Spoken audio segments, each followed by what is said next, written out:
Hello, hello. It is time for part 1 of fungi. So we are in unit 4 now, which is part 1, right, of fungi. So this is our introduction to fungi. We're going to do a bit of an overview. Right, part 2 is where we're going to get into our specific phyla, and then part 3 is where we're going to talk more about ecology. Right. So we've got some major essential questions here. The first one, what are the major characteristics of organisms in kingdom fungi? So what makes a fungus a fungus? We also have, how do fungi obtain nutrients, and how does that include their role as decomposers? All right, remember fungi are saprotrophs, which means they decompose things, right? Typically they decompose organic matter. So how do they actually get their nutrients, and how does that include their role as decomposers? And the third big thing that we're going to talk about are the 3 types of asexual reproduction in fungi. So there's 3 different types of asexual reproduction. We're going to talk about what each of them are, how they work, all of that kind of fun stuff. Down here at the bottom, we do have vocabulary, so make sure that we know that vocabulary so that we can use it scientifically. But let's get into this. All right, when we're talking about characteristics of fungi, all right, we are talking about some of the largest and oldest organisms on Earth, right? So we're talking some of the largest. We can have very, very large, fungi, and we can have very, very old fungi, right? So kingdom fungi is kind of a really interesting group because they are some of the largest and some of the oldest, right? But what we do know is that all fungi are eukaryotic heterotrophs, all right? Remember, eukaryotic is because we are in domain eukarya. And heterotrophs means that they have to find and absorb food, right? In order, compared to autotrophs, which means they make their own food through photosynthesis, right? So we do have all of them as eukaryotic heterotrophs, all of them. There is not a fungi that is not a eukaryotic heterotroph. There's not even a fungus-like protist that is not a eukaryotic organism, all right? FYI. So all fungi are eukaryotic heterotrophs. And interestingly enough, there are more than 100,000 species of fungi that have been identified. And it does range from things like our molds over here to our mushrooms that are over here. So they can look very different, but they do have some characteristics that are similar between them. Now, an interesting thing is that we do have some of our largest organisms that are a fungi, but we also have a lot of unicellular fungi. So while most members of kingdom fungi are multicellular, we will have some unicellular, right? And those unicellular are yeasts, right? So yeasts are a type of unicellular fungus, right? They're one of the only unicellular fungi out there. But most members are going to be multicellular, right? Now, oftentimes we want to try to lump fungi in with plants because they appear fairly similar, right? We do have some similar-ish structures. But what makes fungi different from plants is that they do not possess chloroplasts, right? Which means they cannot do photosynthesis. Therefore, they cannot be a plant. So similar to our plant-like protists, right? They were plant-like because they do photosynthesis, right? Our fungi are a separate group because they do not do photosynthesis like plants would, all right? So we have most of our members of kingdom fungi are multicellular, right? They're not plants because they don't have chloroplasts or do photosynthesis. But we do have some unicellular fungi like yeast. Yeast is a unicellular fungus. Typically, this is found a lot in soils, plant surfaces, and even in the human body along the digestive tract. Because remember, right, they decompose organic matter, so dead or decaying matter. We're going to have some of our saprotrophic or even some fungi that are there living life, finding food, all right? So yeast would be our group of unicellular fungi.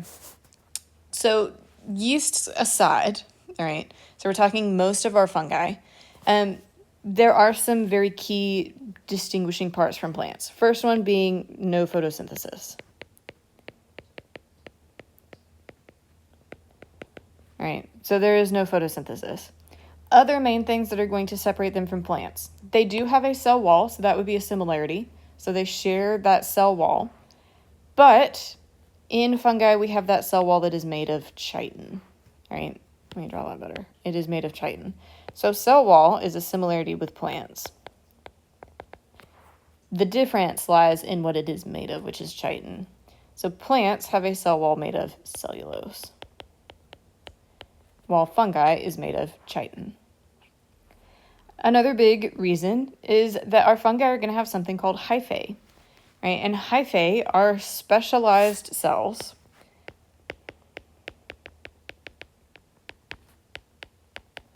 right, that are found in our fungi that do very specific jobs. That's not how you spell specialized. That's just how we're spelling that today. All right. So they are specialized cells that do a specific job. Right. And another big thing is we're going to have these cross walls. Right. And so we're going to have these cross walls that are between the hyphae that actually help things move and get where they're supposed to be going. All right. So let's talk about hyphae. So hyphae is what actually makes our fungi. So all of our fungi are composed of long chains of cells called these hyphae, all right?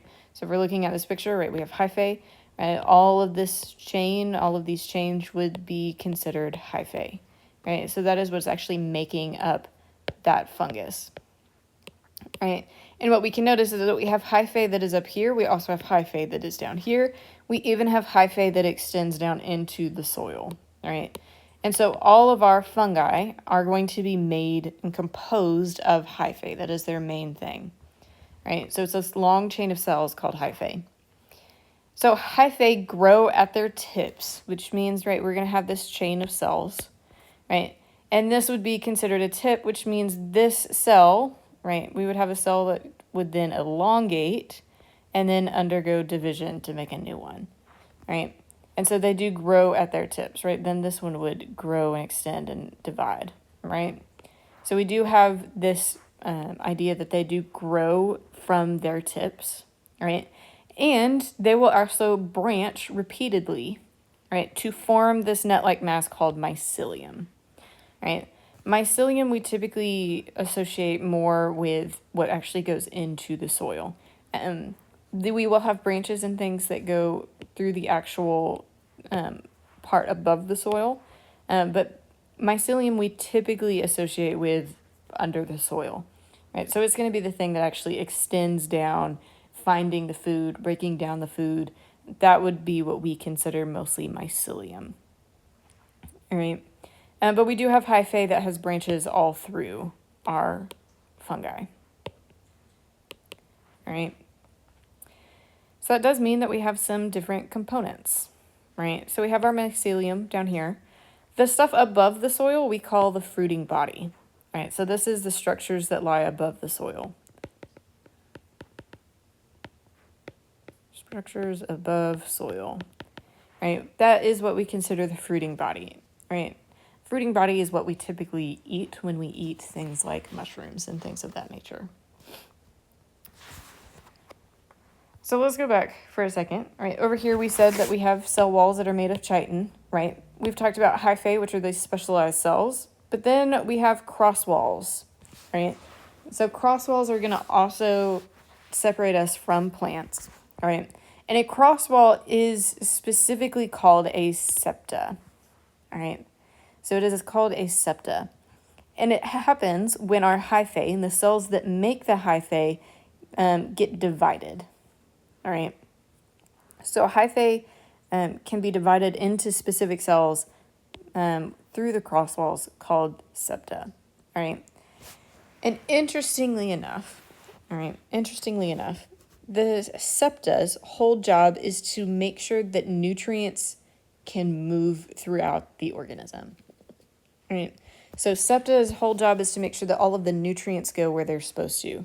So that means that septa actually have very large pores to allow nutrients and cytoplasm and even organelles to flow between cells. All right. So up here, this would be our hyphae that has septa in it. All right. And what we can see is, right, these would be our septa. All right. So these would be our septa. And what we can already notice is that we have multiple organelles in each of our cells, right? And that is because these organelles can flow freely through them, right? So essentially, we're going to have a cell, right? If we're looking this way, right? We're going to have these very large pores that are inside that cross wall, inside that septa, which allow nutrients and things to move throughout it, all right? So that would be hyphae that has septa. We will have some fungi that are aseptate. Remember, if we put A in front of a word in science, it means it does not have it. So we can have septate versus aseptate, which means they do not have septa, right? And if they don't have septa, they're kind of similar to our acellular slime molds. Right, remember our acellular slime molds, right, which make plasmodium.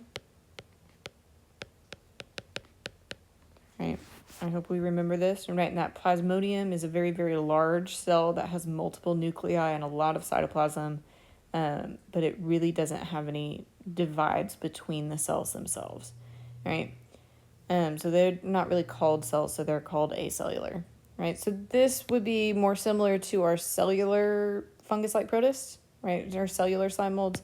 This would be more similar to our acellular slime molds with that idea of a plasmodium. This is not a plasmodium, though. This is just aseptate hyphae, all right? So we do have this, all right? But an important thing to ask is, how do they actually get their nutrition? All right, how do they actually get their food? Well, fungi are going to produce some enzymes that break down their food so that they can absorb it. All right, because remember, right, we're going to have all of our food, and they're decomposing dead things, right? So we're going to have stuff, right? Which means we're also going to have, I'm just going to draw a mushroom, all right? Let me change color. Which means we're also going to have our mycelium, which are down into the thing that they are trying to decompose. So at the tip of their hyphae, they're going to release these enzymes, which then help break down those nutrients down into the very small atoms and things and molecules so that it can then be absorbed by the fungi, right? And then once it gets absorbed by the fungi, right, then we go back to up here, right, where we have things that are, right, the nutrients can flow freely throughout the entire thing, all right? So fungi, they're breaking down, right, they produce these enzymes that then break down their food so that they can absorb it. And that does mean that all of our fungi are heterotrophs, right? They're all eukaryotic heterotrophs. But how they actually get their food and the strategies for finding their food can be different. So one, they can be saprotrophic, right? Remember, that is breaking down dead things. They can be parasitic, right? So they're feeding off something else that is living. Or they can be mutualistic, right? They break down something, get nutrients, share nutrients, other thing gives them something else, all right? So we can be saprotrophic, parasitic, or mutualistic. So saprotrophic fungi are typically, if you go out into the forest, that is what you're going to see. You're going to see fungi that are growing on things that are dead and dying in order to recycle them back into their ecosystem, right? So they are saprotrophic, right? And we can actually call them a saprobe, right? And a saprobe is an organism that feeds on dead organisms or organic wastes, right? So we can have saprotrophic fungi or saprobes, right? That does mean that all of our saprotrophic fungi are decomposers, all right? So they decompose all the dead things in order to recycle those nutrients back into the environment, right? So they break down the dead things into their, molecules and atoms and things of that nature so that they can be absorbed, right? Once it then runs out of all of the dead things, right, then the fungi gets broken down, which then gets absorbed into the soil and all of the different places. And so we have this recycling of our nutrients back into soil and the ecosystem, all right? So essentially, our decomposers, our saprotrophic fungi, are really important for taking all of the dead things that are in the world around us and breaking them into smaller and smaller pieces so that, right, other plants can absorb those nutrients. Other things can absorb those nutrients, and then we could eat those plants or other things that absorb those nutrients, and then we get those nutrients as well. Right? So we do have this recycling that happens because our fungi are decomposers. But we can have parasitic fungi, and parasitic fungi are interesting, right? These are going to be the fungi that are absorbing nutrients from living organisms, right? They are parasites. And in order to be a parasite, they have to have a specialized hyphae, right? So, right, our fungi are going to be made and composed of these hyphae. And so in order to be parasitic, they have to have specialized hyphae called haustoria, all right? And haustoria is specifically a specialized hyphae that can grow into host tissue, all right? So it can actually grow into the host tissue in order to, anchor it there and grow and feed off of it, all right? So these haustoria are going to produce specific enzymes, right, which actually decompose living tissue so that they can then grow into that host tissue and find the nutrients that they want, all right? So we have some examples down here, specifically of fungi living off some different arthropods and such. But we can have mutualistic fungi, and mutualistic fungi live in a mutualistic relationship with another organism.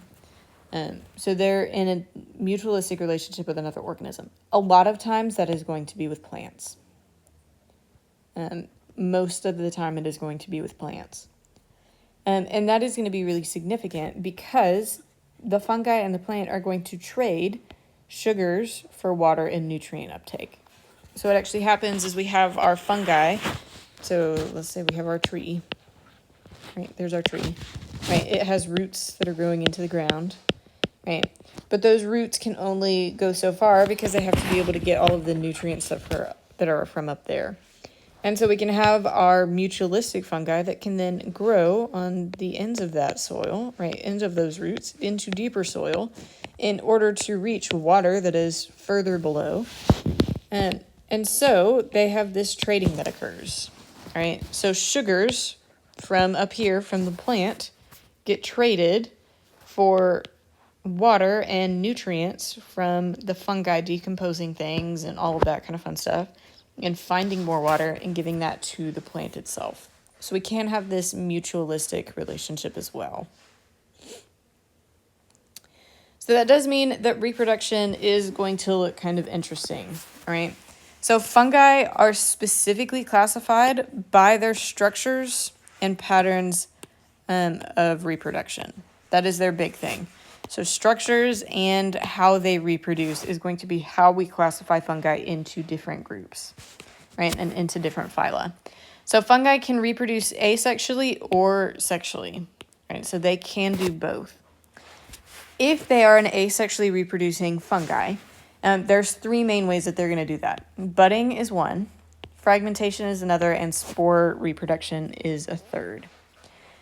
If they're asexually reproducing, right, so asexually is doing these things. If they're a sexually reproducing fungi, they have to do that through spores. So spores can be both sexual or asexual, right? Just depends on which fungi is doing it. So let's look at these reproductive methods, all right? Budding is the first one, all right? So budding is the first one where it's typically going to be seen in our unicellular fungi, right? Such as yeast, right? Remember our unicellular fungi or yeasts? So reproduction with budding is typically found in our unicellular fungi. And budding really happens when we have a new cell that develops while still attached to the parent cell. So essentially, right, we're going to have a parent cell over here, right? It's going to start making new cell membrane and cell wall. It's going to start making new cytoplasm that's going over there. It's going to start making new organelles that are going over there. It's going to start reproducing its nucleus and sending it over there, right? All of that. And then it's going to help it get large enough until it can essentially separate itself from that parent cell in order to then become its own cell. So this is budding, where we have, right, this new cell that is actually growing off of the parent cell. Fragmentation is a little bit more interesting. So fragmentation is an asexual reproduction that happens when the mycelium of a fungus is physically broken apart. All right, so let's go back to our mushroom. All right, so right now we have our fruiting body. We're going to have a lot of our mycelium, which lives in the underground part. All right, so we have our mycelium. So remember, we have mycelium. Right, and this would be our fruiting body. All right, so we can have this fragmentation that happens where we take, right, that mycelium, we kind of cut it in half, and this mycelium, let me change colors again, can actually break into different pieces. And through that process of breaking into different pieces, it can then land on new soil that it wants to grow and live on, right? These are the things, right? Each of those pieces of mycelia are the parts that actually are absorbing the nutrients in order to help that fruiting body survive longer. And so the mycelia can then actually just grow a new fruiting body from that, all right? So we're physically breaking apart the mycelia in order to make new fruiting bodies from that mycelia. So if a fragment lands on a location that is suitable growing conditions, right, the hyphae will grow into new mycelia, right, and into a new fungus, all right? So that's fragmentation. Spore production is the one that can be both sexual or asexual, all right? So a spore is a haploid reproductive cell. Remember, haploid means that it is 1N. So it is a haploid reproductive cell. And spores are going to develop into new haploid organisms. All right. So if we have a spore that is haploid, that means the organism that comes from that spore has to be haploid as well. All right. The way that this switches from asexual reproduction to sexual reproduction is this last step, right? If we have a sexually reproducing fungi, it's going to take these spores, right, and the haploid hyphae that come from that, which will then fuse with another hyphae, right, another group of hyphae, in order to form a diploid organism. All right, so if we have a asexually spore-producing fungus, right, we're going to have our fungus, right, fruiting body. Fruiting body is what actually makes spores, right? Spores then grow into new fungus. They live life, right? If we have a sexually reproducing thing, right, fungus, right, we're going to have our spores, right? So then we have spores, right? The spores are then going to fuse together into a haploid organism, which will then grow into a new fungus, all right? So we can have spores that go either way. The big step of what makes it asexual or versus yikes. The reason why it becomes sexual and not asexual is because some of our fungi are going to do this last step where they actually fuse together. All right. Now, spores are an important part of fungi. Most of our fungi are going to do spores, right? So most fungi are going to produce trillions of spores. Spores, plenty, all right? So we're going to have a ton of spores. And the reason that we want a very, very large number of spores is to ensure that some of them will land on suitable growing conditions, right?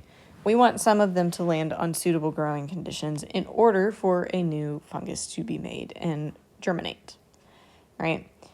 So, right, we're going to make a ton of spores in order to hopefully make sure that some of them survive. Now, the interesting thing, our spores are very, very small and very, very lightweight. Typically, that is for easy dispersal. So think wind can pick up the spores and carry it. We can also have animals that can pick up the spores and carry it. So they're very, very small and they are very, very lightweight in order for easy dispersal. And they're protected with a very, very tough cell wall, right? So it is a very, very tough cell wall in order for it to survive a very long time, right? So spores can make a viable new organism days, weeks, months after being produced. Right? Like I said, the fruiting body is going to be the thing that actually produces those spores. So fruiting body is what actually makes the spores. And right, they're going to have a specific structure in that fruiting body. Right, so we have our fruiting body, right, called sporophores, right? So we have our fruiting body, and specifically we're going to have some sporophores. Typically they're going to be in the top part, all right? So think sporangium, right? So we do have sporophores, and the sporophores are going to be the thing that makes the spores. So sporophores make spores, all right? Now, what those sporophores look like is going to be very specific for their species of fungus. It is specific for the species. But a type of very primitive sporophore, which we will have heard of before, is a sporangium, right? So it's a hyphae modified into a sac or case in which spores are then produced, all right? So we will have some sporophores, some fungi that will have sporophores. We will have some fungi that have more like a sporangium, where we have specialized hyphae that make the spores, store the spores, right? And interestingly enough, some of those specialized hyphae, interstacks of sporangium, do really fun things, right? This would be an example. Where we have a sporangium, and all of this, right, all of that cloud, each of that is made through spores, right? And some of our fungi are really fun, where they make a ton of spores until the pressure becomes so much that the spores actually explode out of that sporangium, right? So we do have some explosions that happen in our fungi. But that does end part 1 of notes, so make sure that you go back through and answer these questions and can answer these questions in depth. Make sure you've got your vocabulary, and I will see you later.